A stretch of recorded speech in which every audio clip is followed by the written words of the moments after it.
can honestly say over the last 9.5 years, I've never had any doubt that he was real again. I mean, that's always been a solid constant. There are times when I'm less strong in my faith than I want to be sometimes, but there's no doubt in my mind that God is real and that he is certainly real in here in me. That's why I do what I do today.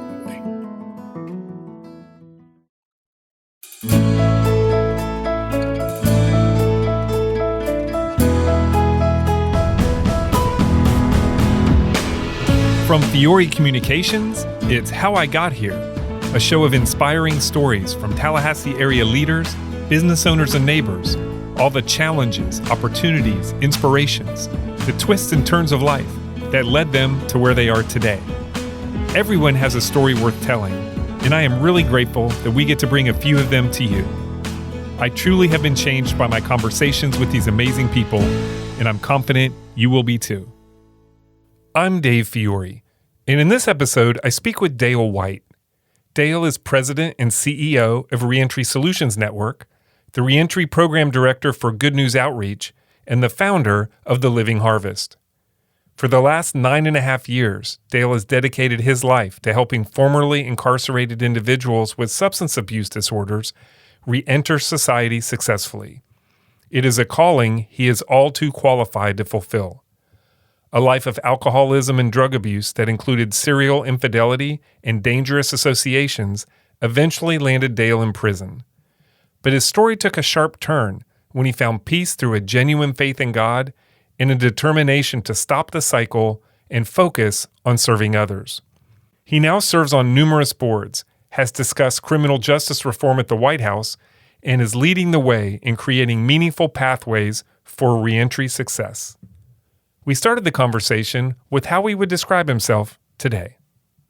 Because my work is mostly what I do, and it makes up a good portion of what time I have in every day, I usually end up telling them that I help people that are returning home from incarceration or prison. My work centers around helping people with addiction and substance abuse problems who've been criminally justice involved, and that's a pretty much a good portion of what I do in my life today. It looks like you grew up in Delray Beach. I did. So tell me about that. What was life like growing up in Delray Beach? You know, I had kind of like the storybooks idyllic childhood. Mm-hmm. My family moved me. I was born in Indiana, and I moved there when I was about 6 months old. Naturally, I don't remember any of that, but my family, my mom and my dad's parents both moved to Delray from Indiana. My grandfather on my mom's side was a tomato farmer, and he decided that he was going to grow tomatoes in Florida, and so he started a farm, and there was 4 siblings that their kids, and all of those people, the 4 siblings and their husbands and wives came in, and it became a family operation, and it grew into shipping 70 million pounds of tomatoes out every year. 70 million pounds? Yeah, everything Wow. west of 441 and Delray between there and Lake Worth really was all our tomato farming operation. And then my dad had about 3 cattle ranches too, one in Delray, one in Jupiter, and another one in Wauchula. But so I was raised on farms and ranching and grew up playing a lot of times, most of my life outdoors like that. Delray's a little small town back then. Boca wasn't even on the map. And, I grew up really, really well off and having everything I needed until I was about 14 years old. My parents I had a brother and a sister, they're younger, sat us down and said that they were getting divorced. And that's when my life kind of fell apart. That's when I started having problems. My parents never had any drug or alcohol problems. They never fought. We went to church on Sundays and Sunday school, and weekends and holidays at my grandparents' house with 20 cousins. It was just that kind of life that was really good, and it just came to a shock to me. And then naturally, when about that age, you're junior high, high school, and you have peer pressure. And back then it was the hippie stage, and Right. alcohol and smoking pot and doing those kinds of things, and drugs was pretty readily, they were readily available, let's put it that way. Right. And I started wanting to be the part of that in crowd. I found out that, when I drank a beer or smoked a joint, all those feelings that I had that I didn't really know what they were from the divorce that my parents were going through, those feelings, the alcohol or the drugs made those feelings, the bad feelings, go away. So that became my default mode rather than deal with the feelings. And even till recently, I couldn't put a label on one of them because I didn't know what anger was. I'd never really experienced it. I didn't know what the difference between that and hurt and all the other things were. So emotionally at 14, I was very immature, I think. But that led to a constant with both my parents getting remarried, and I didn't like either one of my step-parents. But I started acting out a lot, and I was skipping school. I would much rather be on the beach surfing and smoking weed and drinking and doing drugs. Right. As a result, my grades dipped down in the 11th grade to where I failed the first semester, and my parents couldn't control me, so they put me in military school.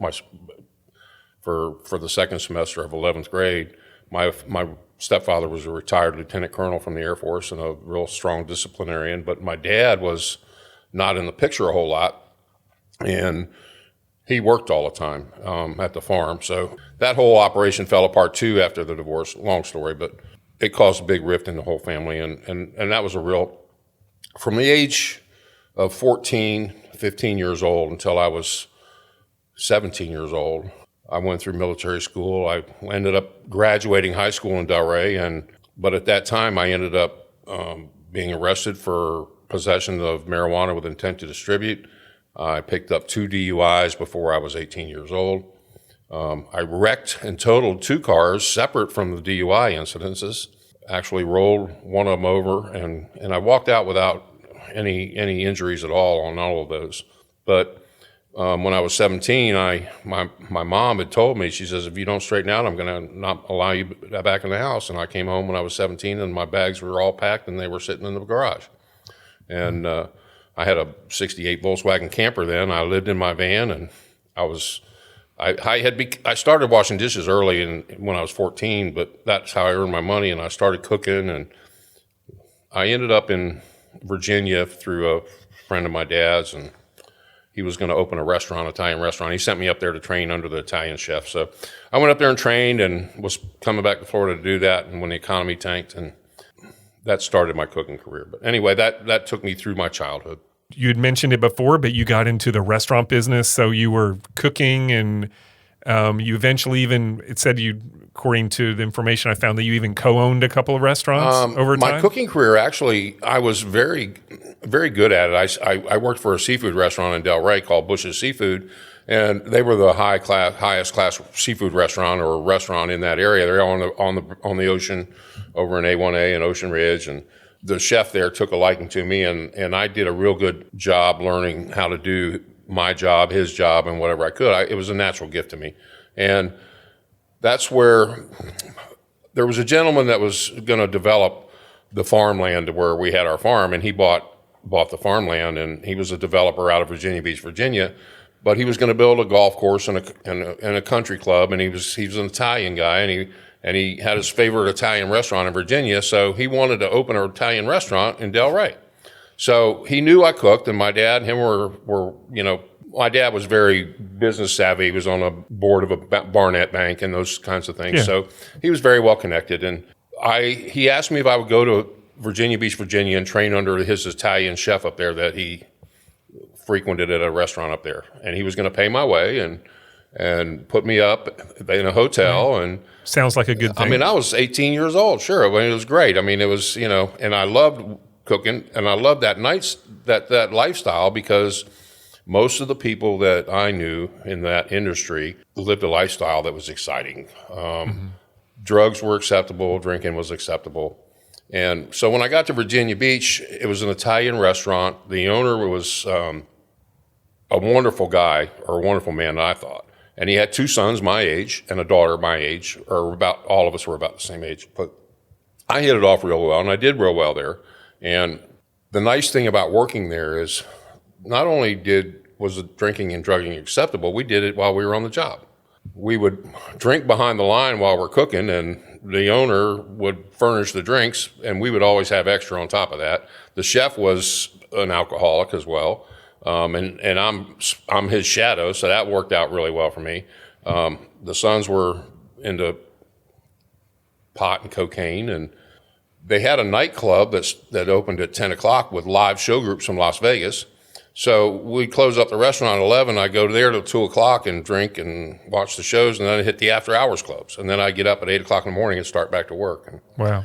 Come to find out that the people I was working for were pretty well connected with some families out of New York. Bookmaking, loan sharking, that sort of stuff was pretty much prevalent in my daily life at that point. Mm-hmm. I started gambling on football games through the bookmakers there, and that I knew, and actually that led into me becoming a collector, and the bookmaker would give me the money to pay off his people, and they would use the kitchen. They'd come in the kitchen, they'd give me this money to give to him, and he'd give me the money. So I ended up being in the middle of that, and I thought that was great. It was exciting to me. All right, and. Was the restaurant kind of a front for that activity, or? Well, it was and it wasn't. I mean, it was the finest Italian restaurant in Virginia Beach and the finest club. So it was legit. It was legit, but the lifestyle that went behind that, it was all, you would call it today mafia, and there was write-ups in the papers. I've got some of the paper, that stuff that was written up that were, accusing the owners and the other people that were there of that. The owner's daughter ended up actually disappearing at one point, and they found her later in a shallow grave in a drug deal gone wrong. But wow. We get phone calls at the restaurant saying she was in a crab pot in the Chesapeake Bay. And I had seen what happened to people that didn't pay the bookie because I was there to eyewitness that sort of stuff. I was never the one that imposed those punishments or did any of that, but I was certainly aware of the things that were going on. And naturally, those same people were dealing drugs and everything else. And I never did deal the drugs or do any of that. I was more of the user, okay? So I stayed pretty much into the cooking part of it, and I just I liked the nightlife. Mm-hmm. And that's what I did, so. What a crazy environment. Yeah. I mean, to go from, some issues at Delray and, trying to fight off some of that and get your life, in a good spot to end up in that yeah. restaurant and what was going on. That's just nuts. Well, and that was the summer. So I was supposed to go back to Delray and go to work and open the restaurant down there. And that's when the economy tanked and all of the developing down there fell through. To my benefit, or maybe not, hindsight, the chef that trained me had a heart attack. So the owner called me and said, "Will you come back? I really need you." And I said, "How long? Can you give me a little bit of time to get there? I got to raise a little bit of money." He said, "How much you need?" And right. He sent me a couple $1,000s, and boom, I was gone. And I ended up staying. I worked for him for over 5 years for his family. Bear in mind now, though, I don't have much of a driver's license because of my driving records already kind of suck. So I didn't do much driving there. I met my wife. She was a waitress. I was the cook. I was still a cook. I wasn't the chef yet. We got married when I was 21. And in the meantime, I'll just tell you that what a great place to be in Virginia Beach, Virginia, when you're that age and summer break and all that kind of stuff. Wine, women, and song was my operanda. I mean, it was. Right. It couldn't get much better than that. Right? It couldn't. I mean, I was just, every day was a thrill. All right. And a lot of times it was a different person, different woman every day or every week or whatever it was. And different, just this drinking and drugging around the clock, basically partying all the time and still doing my job. I got to know a lot of other restaurant owners and things through that, because they all came and sat at the Isle of Capri was the name of it, with the owner of the restaurant I worked for.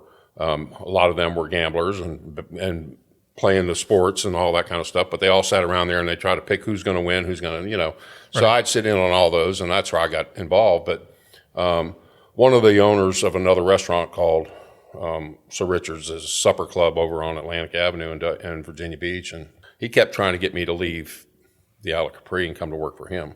I really didn't want to until he offered me enough money that I decided to make the change, but it caused a big rift. Yeah, I would think. And the Italian restaurant and the owner of that, it was a family operation, and they had really brought me in as a family member over the 5 years that I'd been there. And when I left, it was really bad. And I wasn't sure where I was going to land after that. Were you scared for your safety? No, I wasn't scared for my safety, but I was really hurt that I was asked not to ever come back in their club. The two restaurant owners who had been friends for a long time were no longer speaking to each other. And it was those uncomfortable situations that I never did deal with very well. The supper club had live show groups as well, and I mean, all I did was switch locations on what I was doing. And my wife moved over there and went to be a waitress too. But after about 2 years there, that's when I decided, you know what, I'm pretty good at cooking. I need to really break loose of this, and I need to kind of get better. My goal was to be one of the finest chefs in the country. And I started looking at how to do that. And my mom, and she, financially, she had come out very well off the sale of the farm and everything else. And I kept into that whenever I needed help. All right. And I told her, I says, I want to change my life, but I want to go back to school because I never went to college. And she'd paid for my other brothers and sisters' college. And I said, I found this school over in France that I really want to go to. It's for 6 months. And, I forget how much money it was right then, but it was a lot of money. And she agreed to pay for it. So in 1982, from January through June, there were 6 students in the class. I was accepted to go. It was up in Annecy, France, in the French Alps, about 40 minutes from Geneva, Switzerland. Wow. And I spent 6 months over there learning how the French do it. What did you think of that? It was an awesome experience. I'll never forget it. It was me and one other guy and 4 girls, and the woman that taught it her name was Madeleine Cameron. She was a French woman who'd been on American TV a lot with Julia Child and others. Right. She had I picked that school because of her and what she was going to teach. And when I finished that, I felt like I had really accomplished what I'd set out to do. And so I sent some resumes out, and the job I ended up taking was at Maison Blanche in Washington, D.C. It means White House. It was across the street from the White House. It was the highest end restaurant I'd ever been in my life.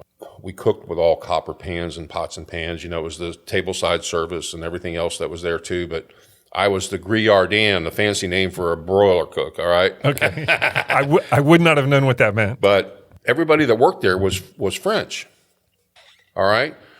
And they spoke in French. Everything, the whole line was called in French. And I had lived in France for 6 months, but I still couldn't really speak the language. But I could understand the food. And so I went to work there. That was the year the plane went down to the Potomac, all right? So I did really well there. And then I stayed there for, I guess, almost a year.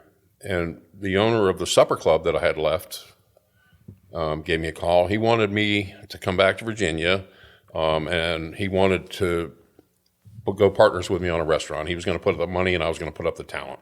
So my wife and I, bear in mind, I went to school without my wife. I left her behind, and I lived in Washington, D.C. most of the time without her. And I'll go on to tell you that I was not a very good husband, all right? Okay. I was not loyal at all, and it was just, I had no conscience when it came to that kind of stuff. I look back in hindsight today, and I realized that at 14, there was a memory that comes up to me all the time. That's back when we had 45 records. Right. All right. And I had a 45 of the Lord's Prayer. All of that came down. I would go in my room and curl up in a ball and put that 45 record on and pull the arm back because it would keep playing over and over again. The Lord's Prayer for me. And at that time, my prayer was, God, just fix this. Fix your family. Yeah. Right. And, that never happened. And I don't remember consciously making a decision at that time that, but I look at it now and I think to myself, my reasoning must have been, if there was a God, he wasn't doing anything to help me. All right. So either he wasn't real or something was wrong with me. Anyway, at 14, I turned my back on God and walked away from him. All right. And I went on for 40 years like that. So the things I'm telling you now, I remember coming home when I was still living at my mom's house, and don't remember how I got home. My car wasn't in the driveway. I couldn't find anything in my pockets, but the only thing I dug out of my pocket was a crumpled piece of paper with the prayer on it, footprints. Right. All right. I still to this day do not. It gives me goosebumps even when I talk about it. All right. I really believe God's been carrying me all these years. Right. For some reason. But so that I went back to Virginia and opened the gourmet room. It was a 7-course prefix dinner type thing. Actually had Madeline Cameron come over from France and help me with the grand opening. Nice. And I did a few TV shows there with that. I started an apprenticeship program with a couple of guys. And so things are good. You're smoking and drinking and everything, and that's all under. No, how are you managing all that? Well, there were times when I wasn't, and there were other times when I just functioned. All right. Okay. I was definitely, and people at that point were telling me I had a problem. My wife especially, even though she drank and smoked a little weed and everything, but she's one of those that could smoke a cigarette out of a pack of cigarettes and lay it on the table and never go back for it. All right. Same thing with a drink half of it and leave it on the table. Me, I never did any of that. I mean, whatever I started on, it wasn't enough. So what happened was I had a wine distributor that by that time I had a very extensive wine list, and I had a wine distributor that said, why don't you open your own place and get away from them guys? You buy that? I said, because I don't have money. I blew all my money. And he says, I'll tell you what. He says, I'll loan you the money to buy them out. See if they'll sell out to you. And we talked about it, and he says, make them this offer. And they didn't want to hear anything about it. So he told me, he says, well, you know what? Why don't you do this? Why don't you go find a location and I'll back you? $225,000 later, we opened Dale's at Chicks Beach. And I only had 76 seats to a packed house with a waiting line every night. At that point, my disease of addiction went into overdrive. And it got to the point where I'd just go to the register, grab a few $1,000s, and I'd walk out the door. And we had a limousine service that were bringing people to dinner that would pick them up, take them by the drive through the beach with a split of champagne, and then let them, take them home after dinner. Well, the limo driver and I got to be pretty good friends, and he liked cocaine. And so after work, I was using the limo. And we were going out on the town everywhere, and I loaded up with a bunch of women. Now, my wife, she's not knowing about half this, or at least I didn't think she did. Now, is she in the restaurant with you? She ends up being the front of the house person. I'm the back of the house, but she had no clue. I mean, my drugs at that point, I would call, my fishmonger was my drug dealer, and I'd call him up and I say, I need a red snapper, and that was a code for stick an ounce of cocaine in the belly of it and send it to me. I write you a check. And that's how I was getting my stuff. I mean, this sounds like a movie. It does. And but that was my life. All right. I mean, so do you think the progression of the addiction was just the natural need to keep amping up, or did you feel an immense amount of pressure in your life? I mean, all this added responsibility had to take a toll. Well, it got to the point where, and this was my alcoholism mostly, I couldn't function without it. I mean, I had to have 2 or 3 in the morning just to get going. I mean, the shakes would be so bad and everything else, I had to have 2 or 3 just to stop the shakes. And then I went all day long like that. And then, the restaurant business is funny because when you're the restaurant owner, everybody wants the restaurant owner and especially the chef to come and sit down with them and have a drink. So all I'm doing is table hopping, all right? And, by the time midnight came and it was time to close, I'm ready. I should be ready to go home, and that's when I want to go out and party, and I've been drinking all day. So I'd end up on a cocaine run in my mistress's house, and my wife would have to come and bang on the door and say, come and open the restaurant. And with some expletives thrown in there behind it, all right? Right. That's how bad it got. And so it sounds like she was up to a certain point, I guess, but forgiving, I don't know what the right word is. Well, I guess I was pretty good at I'm sorry, I'll never do it this time. I'll never do this again. And then I would tell her I was going to quit, and I'd quit for a little while. I mean, it got so bad where I was drinking NyQuil, and so if she smelled anything on me, I could blame it on it. I didn't feel good, and I had a cold. I mean, Right. Yeah. it was that bad. And finally, because I was not doing what I was supposed to do with the money, the backer got a little aggravated too. Not a little bit. He got a lot aggravated because I wasn't making any payments on the note. He and my wife decided they were going to give me an intervention. And I went to my first treatment center in Virginia Beach area called Serenity Lodge.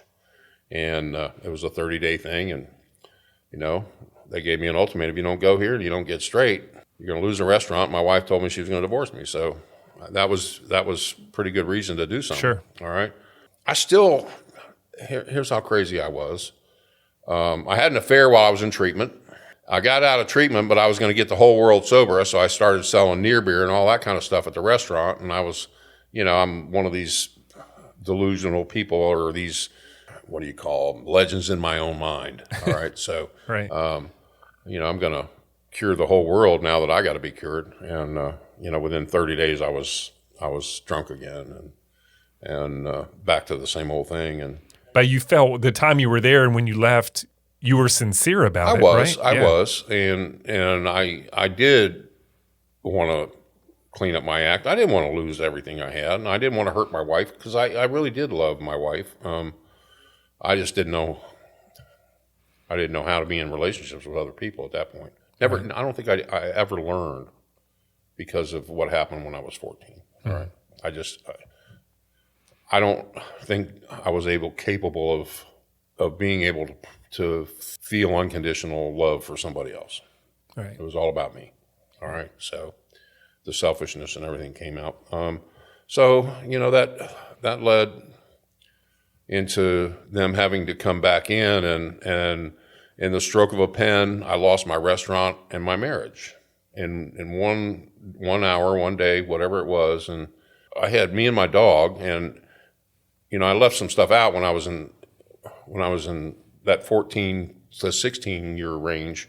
The one thing in my life that ended up being good was I got sent to summer camp in North Carolina to a place called Airmont, and I loved being there. I was away from home, number one, which is not, but right. It was all about camping and riding horses and all the stuff that I like to do that I grew up doing. So I enjoyed those, but that was on about 300 acres up in the Western Carolina mountains. And so when I lost everything, I was looking for a place to hide. And I knew that Sonny and Nancy there would probably give that to me if I asked them. So I called them, I told them what was going on, and they said, come on. And, you can stay here. We'll let you take care of the horses, and, we'll figure it out.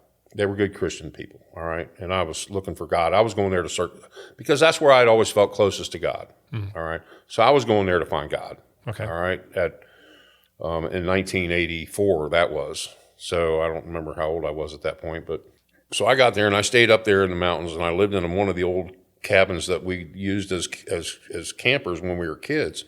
It was an old wood cabin with wood, no glass, no running electricity, had a cold water tap out front, and I took me and my dog there. Now, I still had my truck at that point, and I was going to lose that because I couldn't make the payments on it.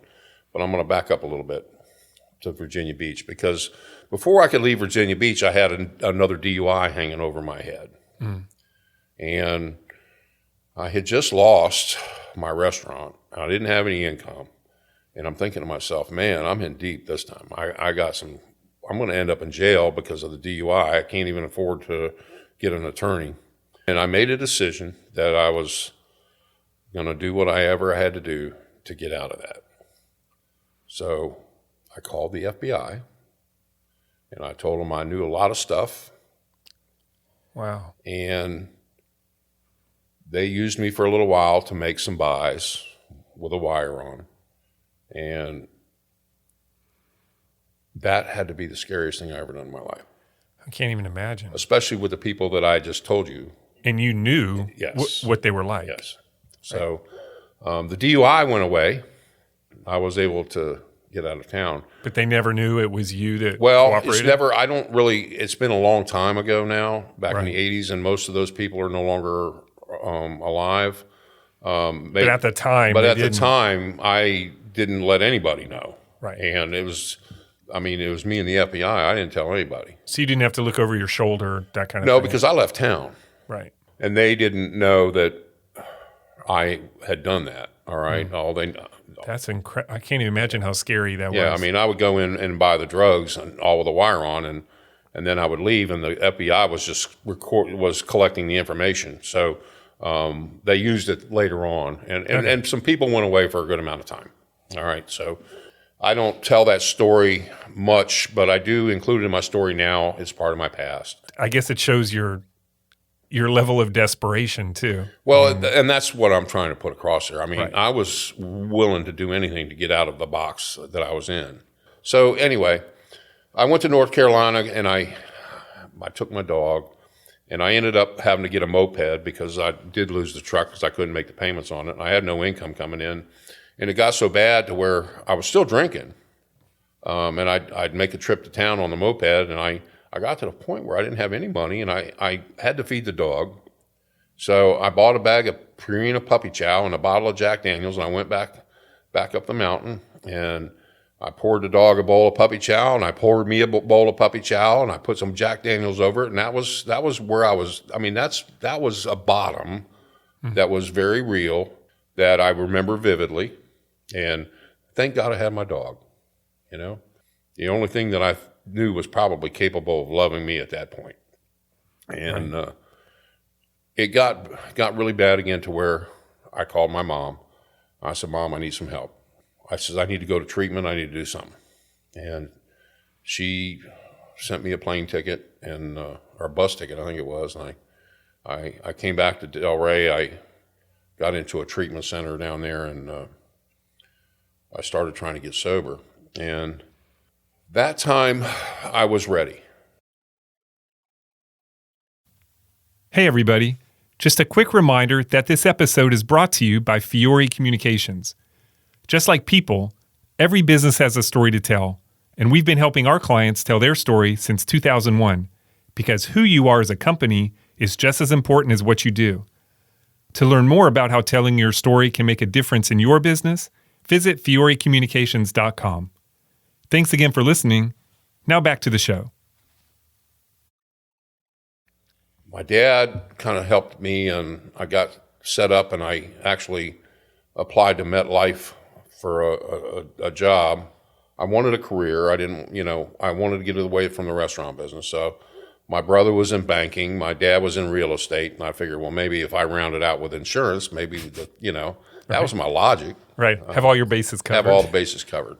So I went to work for MetLife, and they sent me through training and all that. And, I started getting a little paycheck, and my dad sold me his Cadillac, and I don't think I ever paid him for it, but he sold it to me, and he was getting a new one. I had stayed sober for a part of that time. And anyway, I started drinking again, and I picked up my third DUI. It was actually more like my fifth or sixth. I'd had some others gotten rid of. And Right. I hit somebody head on in a head-on collision and almost killed them with puncture lung and their injuries. I didn't have any injuries, but I ended up in court for my third DUI, and the judge, he says, "Look, I don't know why I'm going to give you a chance." He said, "But I'm going to give you 5 years of probation. But if you ever come back in my courtroom, you're going to prison." So I started going to AA down there, and I actually got sober and started staying sober. And This is the mid-'80s? this was, actually it was 1988. Okay. All right. When I finally got my act together enough to do that. At about 3.5 years sober, I got me a sponsor. I started working for some guys in the Alcoholics Anonymous program that were laying Spanish S-tile on the roofs down there. So I became a roofer. Right. The worst job I ever had. I saw that. Roofing's a tough business. Oh God, I hated it. But I was staying sober, and I was working around guys that were sober, and that was the important thing. And the money wasn't bad. I was paying the bills, and so About 3.5 years sober, I met a woman, and her name was Roberta. It was love at first sight. But I'm going to tell you right now that two people in recovery, she was a recovering heroin addict that was bipolar, and both. She had more time than I had, but we were both, early recovery a few years. But neither one of us knew how to be in a relationship. So it was come here, go away. We're getting married one day. We're divorced the next. It was move in, move out. I was a basket case, and she had become my higher power. God was no longer existent again. And if things aren't good with her, then I was in a mess. So at 4.5 years sober, I checked into codependency treatment, trying to figure out how to fix it. And I went out. It was a week-long thing, and I came out of there feeling worse and thinking I was more of the problem than what I thought. And I stayed. That was at 4.5 years sober, and I did that. And I stayed in that emotional pain until I was about 3 days shy of being sober 5 years, and she had broke it off again. I just couldn't take it anymore. And I went to the store, got a 6-pack of beer, and went back I was living in a trailer, and I sat there and drank it. And naturally, a 6-pack wasn't enough. I mean, this is 9:30, 10 o'clock in the morning, I think. Right. So I figured, well, I'm just going to run back to the store and get another 6-pack. And when I did, I got in the car, and on the way to the store, somebody was on US 1 turning left, and they caused everybody to stop shortly, and unfortunately, there was a cop right in front of me, and I rear-ended him and got my 4th DUI while I was still on probation for my 3rd one that the judge had already told me what was going to happen to me. And that was 1996 at 5 years sober. And I got sober. I only drank for that 3 hours. You went to jail breaking your sobriety for 3 hours. Yes. Of the action that happened because of that. I ended up in prison. When I ended up in court for that DUI, I had stayed sober. That happened in June, and I had stayed sober, and they offered me 2 years on the drug farm in Palm Beach. And I begged for my mom again and hired an attorney for $25,000 because I knew I was in trouble. And that's what he wanted to help me with my case. And so they offered me 2 years. My attorney told me, he says, you ought to take that. I says, I ain't doing no time. That's the arrogance that I had. And he said, you can't go to trial because they took your blood, and that was, your roadside sobriety and everything else, you were messed up. So you're going to lose if you go to trial. There's no way you can get out of it. He says, the only other thing you can do is plead to the judge. So I decided I was going to do that. It was on December 8th, my dad's birthday, and I went into court, and I asked my attorney, I says, can you get him to sentence me after the first of the year so I can get through the holidays? He went in there, and we asked Judge Berman. He says, he's going to plead guilty to you, Judge Berman, but he requests that you sentence him after the beginning of the year after the holidays. So the judge agreed, and he set sentencing for January 2nd. Okay. So I go back in there January 2nd, and I had probably, half a dozen or more people that were going to stand up and talk for me. When I got to the courtroom, it was full of the whole Boynton Beach Police Department because I ran into the cop. And I had violated my probation, and they had already arrested me on the VOP afterwards. And then Mothers Against Drunk Driving was in the courtroom as well. And all I remember that day was the judge on the bench saying, this is the beginning of a new year, and we're going to send a message that we're not going to tolerate drunk driving. I'm sentencing you to 6.5 years in Department of Corrections. Wow. Yeah. So I got 5 years on the VOP, and they gave me a 1.5 years on the new one. What is VOP? Violation of probation. Oh, okay. When he first sentenced me, he sentenced it to run consecutive, which means I would have had to do the whole 6.5 years. My attorney was able to go back after court and get him to restructure the sentence so that I got 5 years on the violation of probation and 1.5 years on the new charge. So I only ended up doing 3.5 years as opposed to the 6.5 that I would have had to do the way he sentenced me. So I guess the attorney earned his $25,000 for doing that. He did about half the time. But the whole time I was in prison, I really felt like I spent a lot of time studying, God's Word. I took correspondence courses so that I could actually become a Christian counselor. So why do you think you were doing that? Because I really felt like God was calling me to do that. I really felt like that was what I was supposed to be doing. And I did. I mean, I walked a straight line the whole time through prison. And there's plenty of things that there's more drugs and alcohol in prison than other things that you can do to get in trouble than there is on the outside. So, I got involved. I went to Kairos. I started an AA meeting. I was sentenced to Everglades, at Everglades down in Miami, a maximum security camp. I'm a DUI with minimum security, but they needed minimum security people to go outside the gate. So my job at the prison actually was first working for classification, which is a sweet job. It's you help the office people and the ones that do classification. It's one of the best jobs you can get. And then they moved me out as a warden's orderly. So my time was really good, and I was in a position to really, and I spent a lot of time in the chapel and with the chaplains and doing that kind of stuff and studying. And I was my mom had paid for my classes, and prison wasn't so bad. I got through it, and I came out, and I was going to do that. When I came out through West Palm Beach work release, and I needed to get a job. So Publix hired me while I was in work release in 1999. I started New Year's Eve. I didn't get released until May. So from January to May of 1999, I was at work release in West Palm. And then when I got out, I transferred to Tallahassee because that's where my mom and my sister were. And I went to work for Publix over there where Hobby Lobby is now. It was that was the store. The Killarn Publix. The Killarn Publix. Yeah. And I spent 5 years with them. And I heard that I could get my driver's license back if I went to Colorado. They were the only ones not on the system. So if I went to Colorado, I could drive again. So I took my little $25,000 I had stashed with Publix in my retirement fund, and I decided I was going to move to Colorado. All right.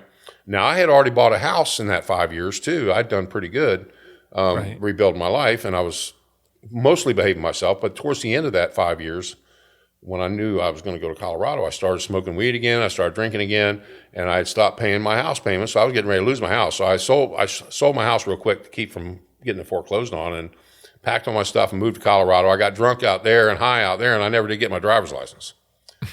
But I ended up being a chef at a guest ranch. I stepped down from doing that to be a wrangler because I really just wanted to ride horses. So I led trail rides in the Arapahoe National Forest in the summer.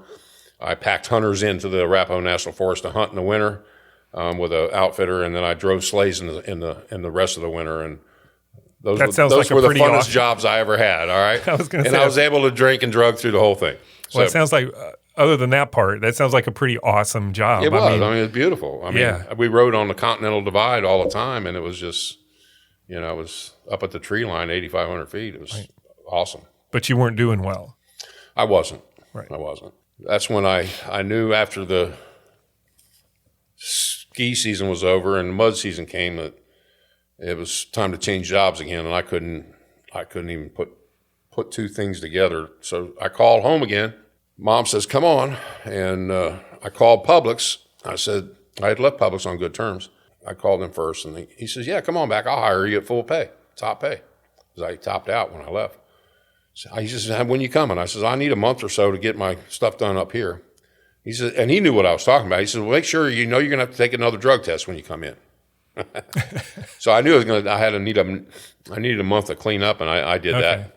I came back and I started back, and that led me through till 2011. 5 years later, I had been doing good. I stayed clean and sober during that time, although I didn't go to church and I didn't go to meetings, but I was going to work and I was doing what I was supposed to do. Then I started. So what do you attribute your ability to be clean and sober during that period? Because I knew if I didn't, I was going to end up back in prison or jail, and I didn't want to go there. Okay. So that was the line for you, all the other stuff, but this, you knew you did not want to go back there. Well, one of the biggest things, I was living with my mom. She's such a wonderful woman. I don't know how. I tell the story I always tell. I said I drug my mom through the mud for 40 years, and that's basically what I did. I guess I got to the point where I got tired of hurting. I didn't want to hurt anymore. I didn't want to hurt me. I didn't want to hurt anybody else. I was just tired. And I decided that, you know what? I got to do something. I got to get this right.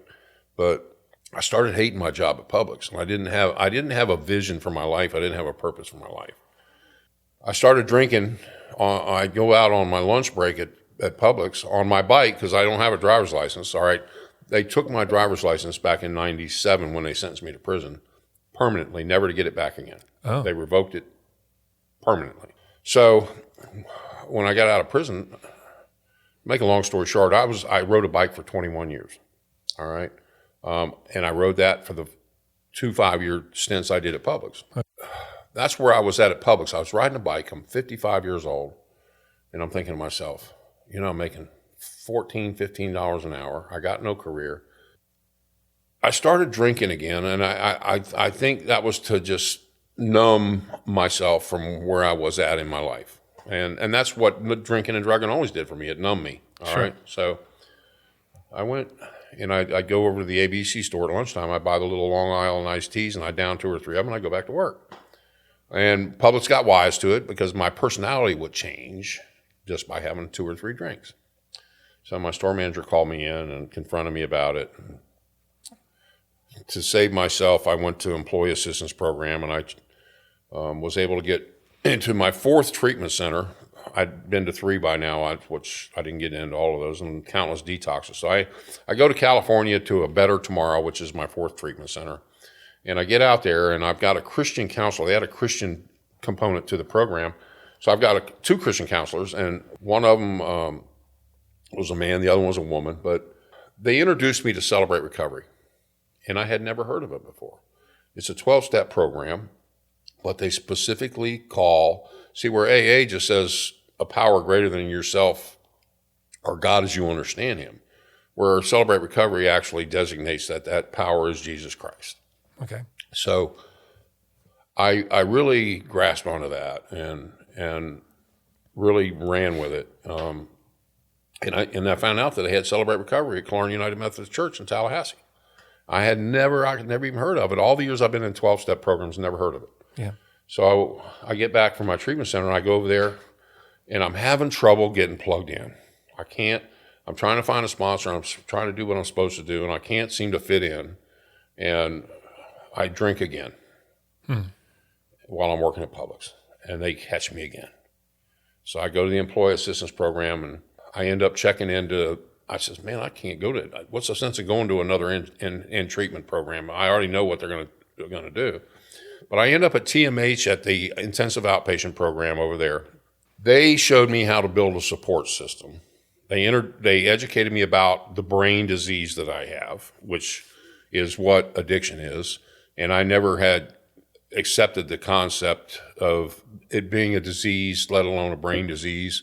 It was always a moral failing. So when they explained all that to me, and then they told me that the best medicine I could do is build a support group and make sure that I have accountability in my life and that I'm able to share with others what's going on with me. So I was able to do that. And I went back to Celebrate Recovery, and I was able to get plugged in. And I met a man over there. After asking about 10 people to be my sponsor, nobody would do it. I was referred to this one guy, and I says, I was told to talk to you. I really need a sponsor. He says, I got one opening on Sunday morning at 7 o'clock at my house. He says, if you can be there, then I'll sponsor you. I'm thinking to myself, who the hell does he think he is Sunday morning at 7 o'clock? And I'm on a bicycle. Right. I don't even know where the man lives at this point. But you know what? I said yes, because that's where I was at. I was willing to do whatever it took. And you think people were reluctant because they knew your past and knew it would be tough? I don't know. Okay. A lot of people, some of them are just really busy. They've already got people they're helping. I mean, you can only do so much. Yeah, that makes sense. And the ones I wanted to ask I always felt were the best ones. So most of them were really busy. The man I ended up asking actually didn't have an alcohol and drug problem, although he was in recovery for anger and food and some other stuff. But what I started doing with him is meeting him every Sunday morning at 7 o'clock. And what he gave me in that time is he reconnected me to God. And his faith is what he's still my mentor today. I still talk to him once a week on the phone.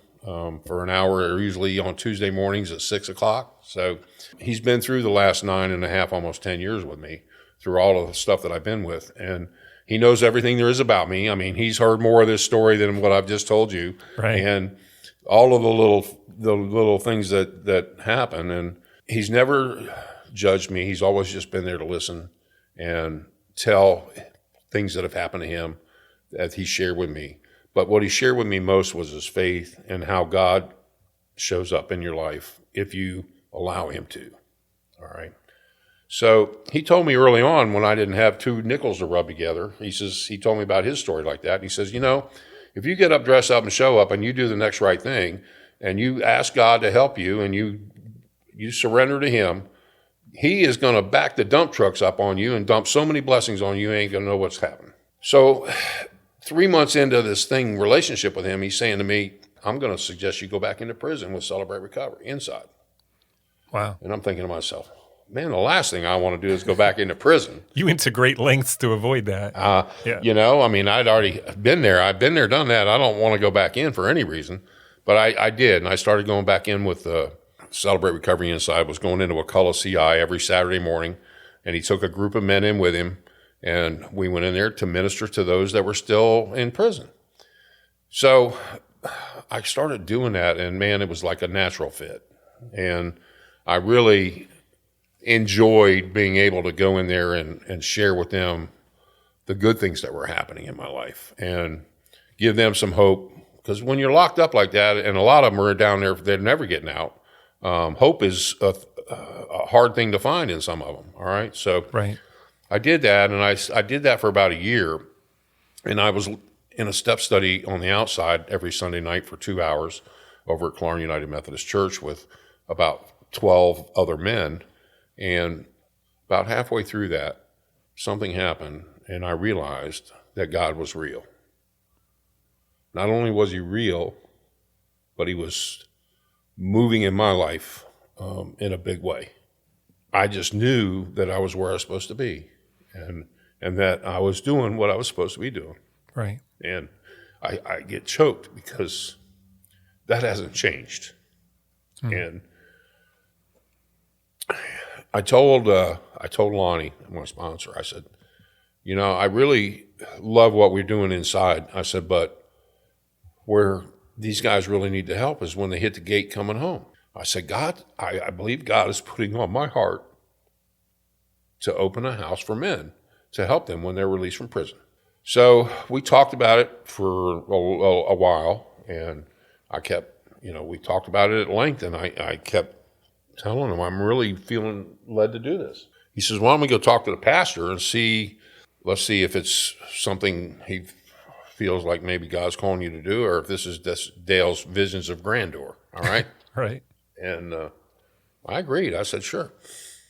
So we got through with that meeting and with the pastor, and he had seen my whole growth through that Celebrate Recovery program at the church, and I had already shared my testimony at church, and so I was very well connected at Clarn United Methodist Church, and I had a lot of support there. And right. And I want to jump back just for interrupt you just for a second. When you're talking about that, when you realized that God was real.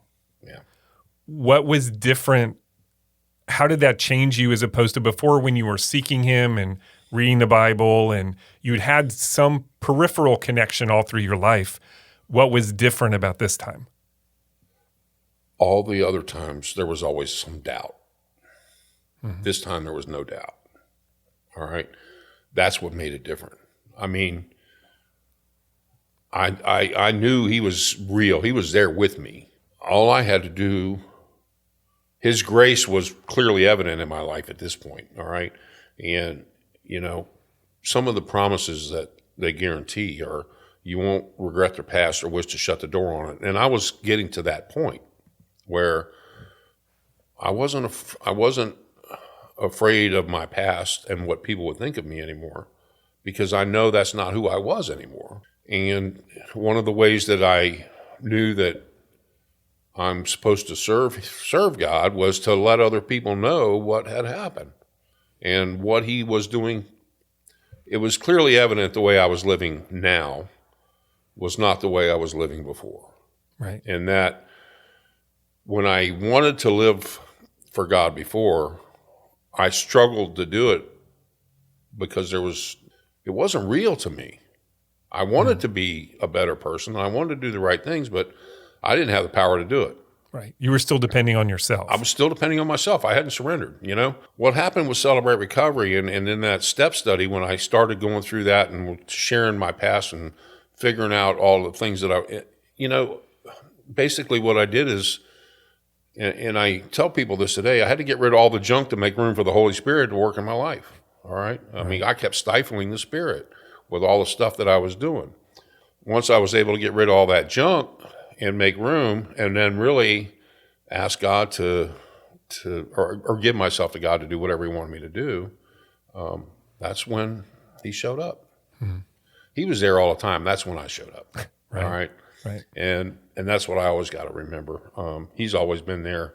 I walked away 1,000,000 times. And, I can honestly say over the last 9.5 years, I've never had any doubt that He was real again. I mean, that's always been a solid constant. There are times when I'm less strong in my faith than I want to be sometimes, but there's no doubt in my mind that God is real and that He is certainly real in here in me. That's why I do what I do today. And that the only reason I'm able to do what I do today is because of what He's done in my life. It's nothing I can really take credit for. So. Okay. So you're focused now on helping men as they're released from jail or prison. And the last 9 years has been phenomenal. It started with Lonnie after I decided that I wanted to open this house. It just so happened that he had a house that was sitting vacant on the south side in the middle of the projects. He came on board with me and he put that house up for us to use. And that's where I started. Okay. And that was Serenity House, our first house. And it's still Serenity House today, and there's still men living in it with a living harvest, all right? A lot of things happened over the last 9 years.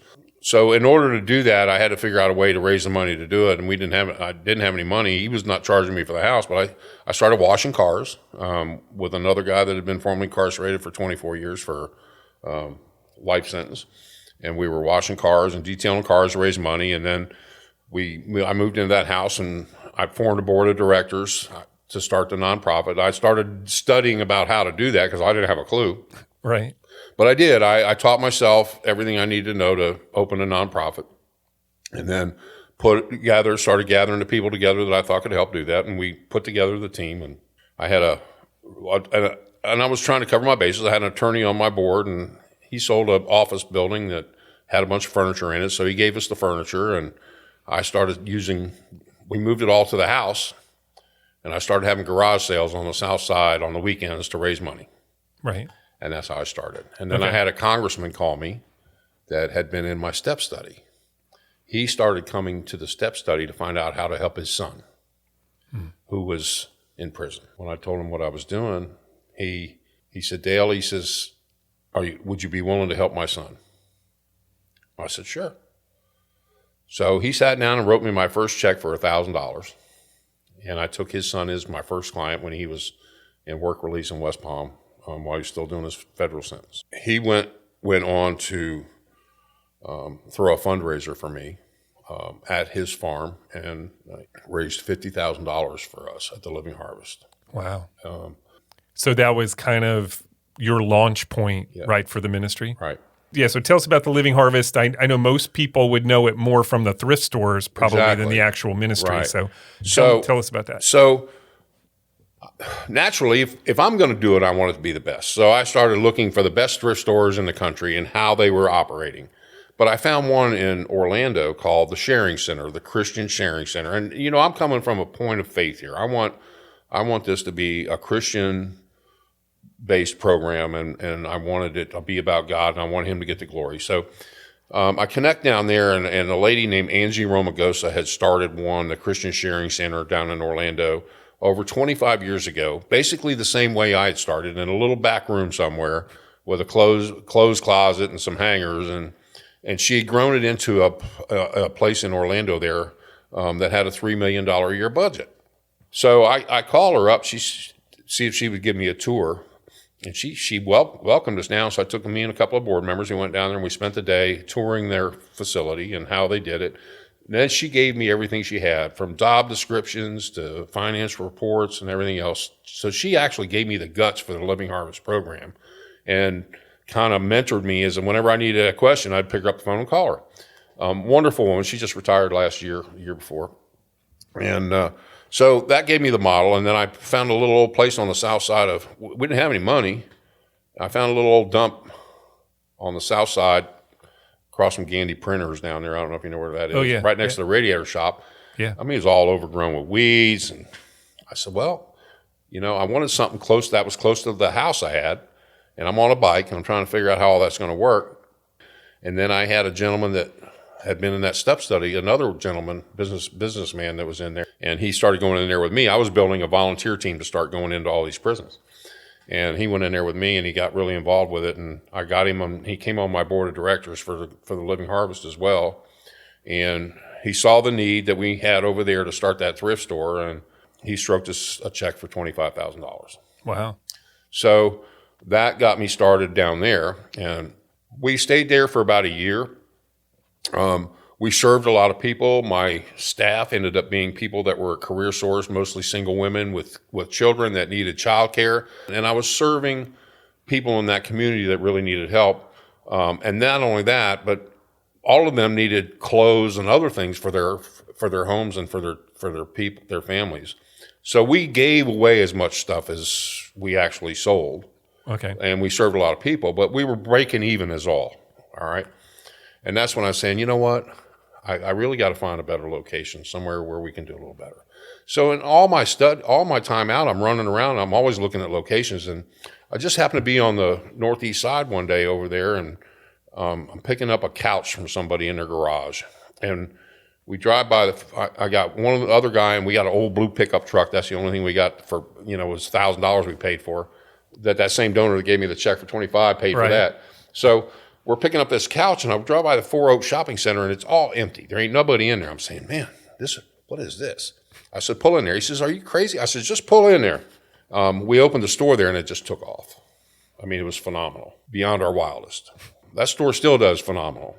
I had to find a place for a donation center, and I couldn't get Killearn United Methodist Church. They got that little Goodwill drop-off off there. I wanted to use it, but they didn't want to give that up because Goodwill was a good tenant. So I started looking, and I found the Tharp Street location. And I said, man, this is kind of like a no-brainer. On the south side, where our third store is now, the Orange Avenue store, that was actually the location I wanted first before I started. Right. It was the old Badcock Furniture Store.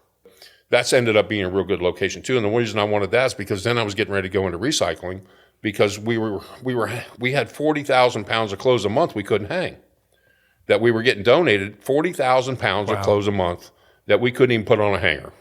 That store has been a good store too. And the other thing that store had was it had a big conference room, which allowed me a big meeting room. But by now the Over the Edge event had raised a bunch of money, and I bought a 6-bedroom, 6.5 bath house on the south side.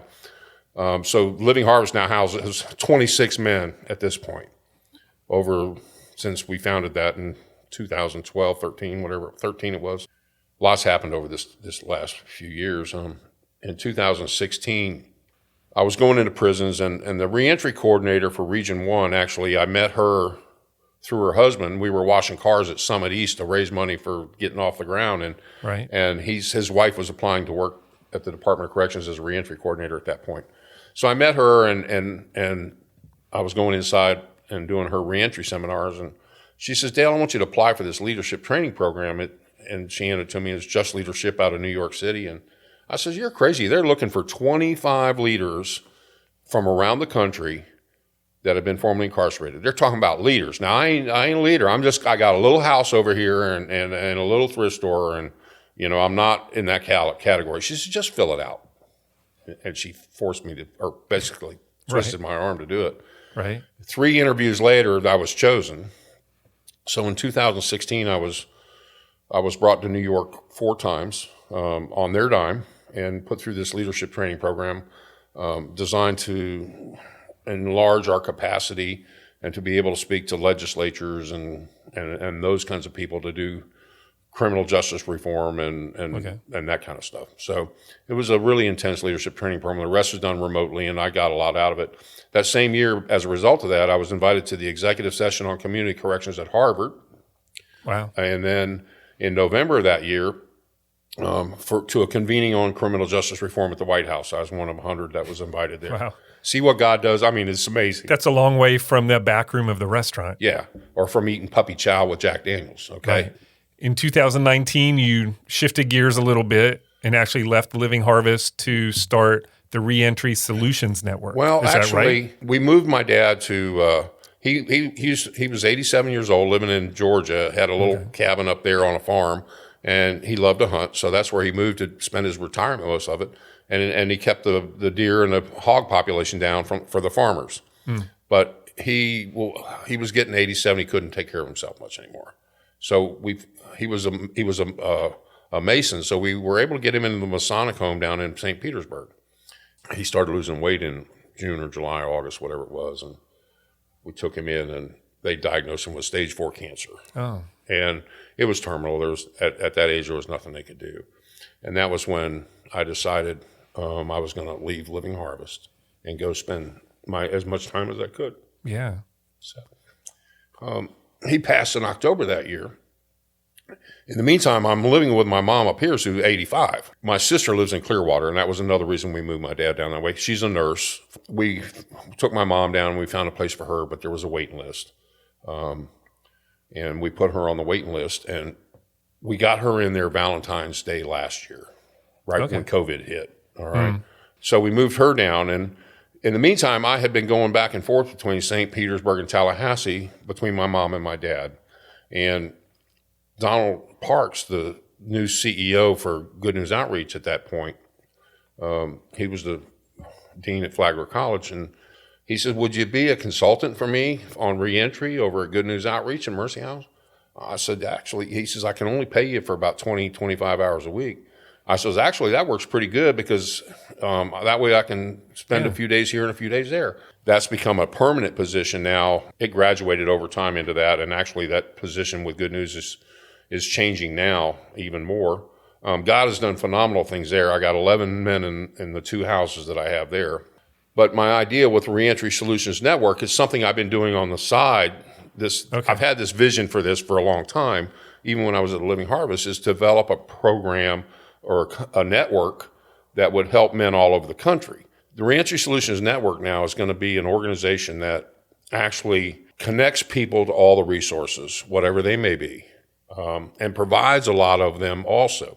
So we're going to have a membership directory of social service providers. I've already made arrangements for that directory, and I've got that ready to go into place.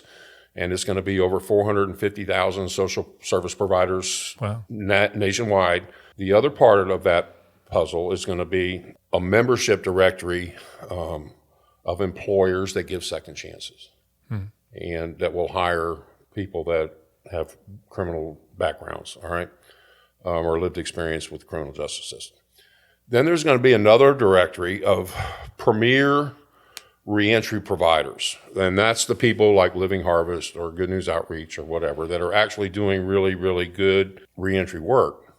But I'm going to offer them something that most of them don't have, and that is one of the biggest things that all of these folks that we're dealing with are missing is the life skills piece. And trauma is a big key factor in everything that drives the people that are so broken today, all right? That's what happened to me when I was 14.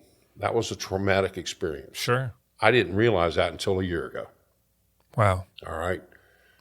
The trauma that put into my life and the dysfunction that caused afterwards is the reason I went on for 40 years the way I did. Set you down a path. Yeah. So that's what happens to most of the people that we're talking about. My trauma was just a divorce. Can you imagine what a kid 6 years old goes and sees when his parents murdered in front of him? And then he's physically or sexually abused growing up? Those are the people that we're incarcerating because their trauma is living out in their lives. You know, faith is a great piece of the puzzle, but it doesn't cover everything. You take a guy that's got really strong faith. If he can't find a job and he can't put food in his stomach, he's still stuck, all right? So we have to look at it in a holistic approach. So the Reentry Solutions Network is going to have a learning management system on there where anybody can tap into the courses like anger management, financial management, basic life skills, how to interview for a job, career development. All those things are going to be made available on the Reentry Solutions Network website and organization. So providing the resources for the ministries and the organizations that are on the ground. Yeah. Right. So it's actually going to be providing the curriculum and resources for those that are doing the work. Right. So I did notice that you drove here today. So yeah, in a car. So how did that happen? About 3.5 years ago, because I was able to prove that I hadn't had anything to drink or drug for over 5 years, and I had references from, well, you've heard about the people I know. So right. I provided enough references to Division of Driver's Licenses and they changed the laws to read somewhat better so that I was able to be placed on a specialized supervision with North Florida Safety Council and go on the interlock system. So for the last 3 years, I've been on the interlock system, which allows me to drive. The first year, it was only back and forth from work. It's considered business purposes now. Because of the work I do and everything else, everything is, pretty much open. All right, is my last question. Dale, this podcast is named How I Got Here. So we've talked about, how you got to this point in your life. So where do you think here might be for you in 3 to 5 years from now?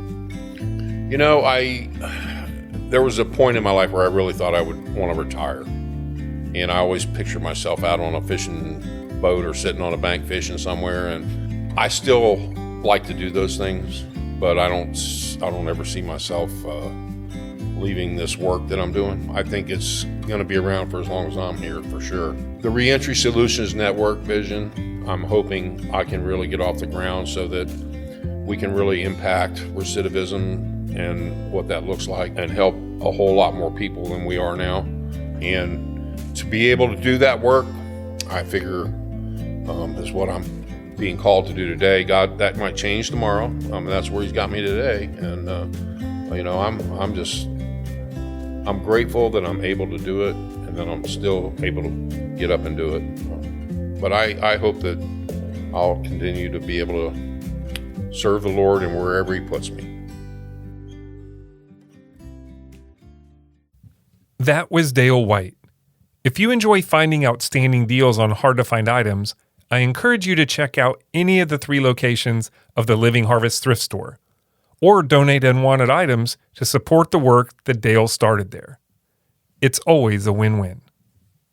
Thanks for listening to the show. You can subscribe at Apple Podcast, Spotify, or wherever you get your podcasts. And while you're there, please leave us a review. It really does make a difference.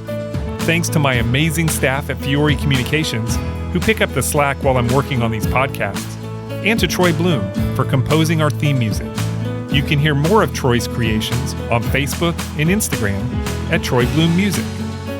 To connect with the podcast or suggest a future guest, follow us on social media or email us at podcast@fiorecommunications.com.